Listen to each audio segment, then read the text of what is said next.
আজ ৭ এপ্রিল বিশ্ব স্বাস্থ্য দিবস।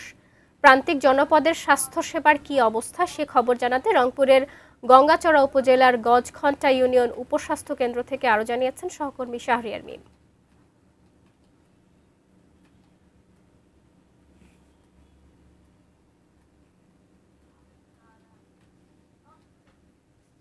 রয়েছি রংপুরের গঙ্গাচড়া উপজেলার গজঘণ্টা যে ইউনিয়ন উপস্বাস্থ্য কেন্দ্রে।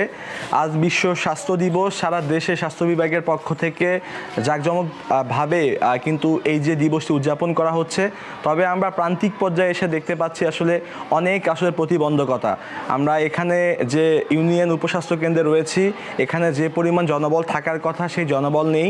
আমরা দেখতে পাচ্ছি একজন ফার্মাসিস্টকে, তিনি এখানে রয়েছেন। এখানে একটা ইউনিয়ন যে উপস্বাস্থ্য কেন্দ্রে 4 থেকে 5 জন জনবল থাকার কথা, কিন্তু এখানে রয়েছে 2 জন। এখন আপনাদের সমস্যাগুলো এখানে কি কি রয়েছে? সংকটের মধ্যে আমাদের জনবল সংকটটাই প্রকট এখন সবচেয়ে। এবং এই যে ভবনটা দেখতে পাচ্ছেন, এই ভবনটা আমাদের নিজস্ব নয়। যদি আমাদের একটা নিজস্ব ভবন থাকতো তাহলে যে কার্যক্রমগুলো আমাদের আছে সেগুলো আরও সুষ্ঠুভাবে আমরা পরিচালনা করতে পারতাম। আচ্ছা, ধন্যবাদ আপনাকে। এখানে সেবা কেমন পাচ্ছেন? জি ভাইয়া, ভালো।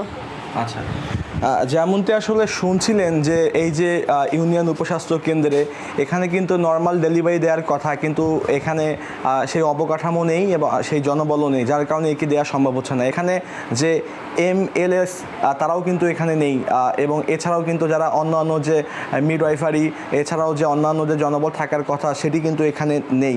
সব কিছু মিলে এই হচ্ছে যে প্রান্তিক জনপদের স্বাস্থ্যসেবার সর্বশেষ তথ্য।